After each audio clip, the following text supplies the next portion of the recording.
بسم اللہ الرحمن الرحیم۔ قربانی کی حقیقت، اصل میں قربانی کی حقیقت تو یہ تھی کہ عاشق خود اپنی جان کو خدا تعالیٰ کے حضور میں پیش کرتا، مگر اللہ تعالیٰ کی رحمت دیکھیے کہ اللہ تعالیٰ کو یہ گوارا نہ ہوا، اس لیے حکم دیا کہ تم جانور ذبح کر دو، ہم یہی سمجھیں گے کہ تم نے اپنے آپ کو قربان کر دیا۔ چنانچہ حضرت ابراہیم خلیل اللہ علیہ السلام کو اللہ تعالیٰ کی طرف سے خواب کے ذریعے حکم دیا گیا کہ اپنے اکلوتے بیٹے حضرت اسماعیل علیہ السلام کی قربانی پیش کرے۔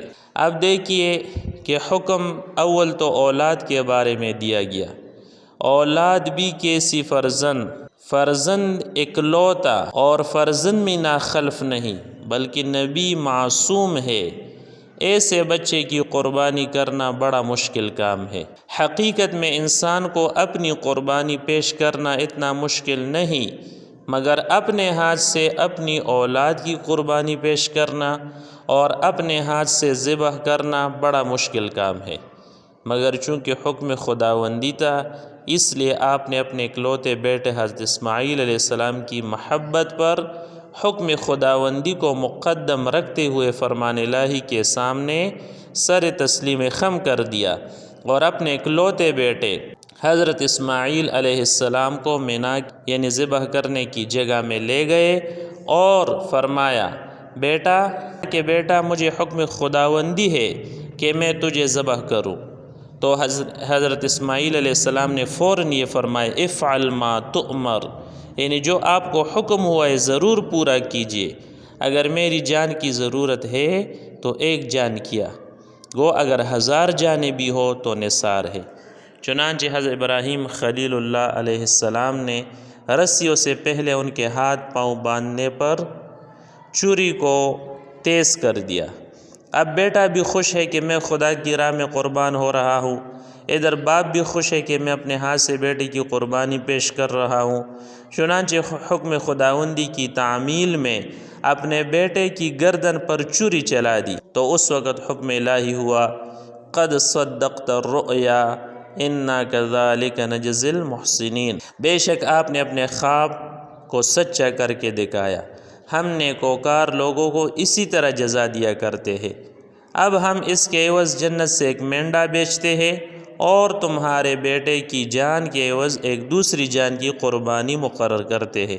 چنانچہ اسی دن سے بیڑ، دمبا، مینڈا، اونٹ، گائے، بیل، بکری وغیرہ کی قربانی کے لیے فدیہ میں گویا کہ یہ چیزیں مقرر ہو گئے۔ قربانی کا حکم کیا ہے؟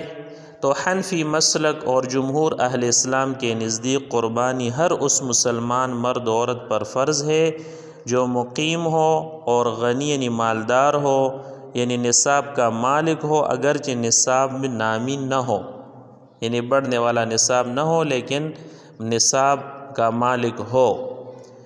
قربانی نہ کرنے پر وعید کیا ہے؟ حضرت ابو ہریرہ رضی اللہ عنہ سے روایت ہے کہ رسول اللہ صلی اللہ علیہ وسلم نے فرمایا کہ جس کے پاس گنجائش ہو اور اس کے باوجود وہ قربانی نہ کرے تو وہ ہماری عیدگاہ کے قریب بھی نہ آئے۔ پوری ملت اسلامیہ شریعت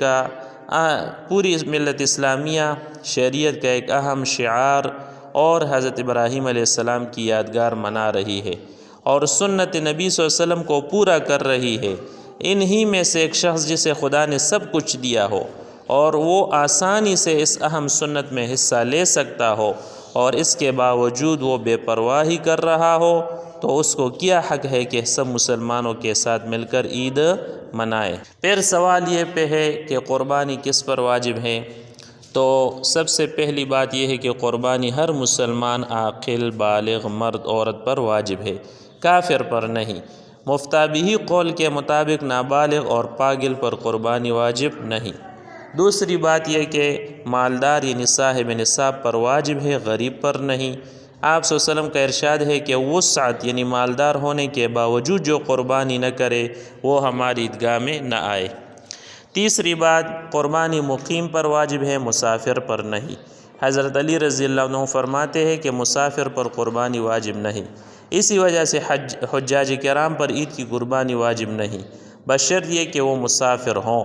لہٰذا اگر حاجی 15 دن پہلے سے مکہ مکرمہ میں مقیم ہو، وہ مالدار ہو، تو اس پر عید کی قربانی واجب ہو جائے گی۔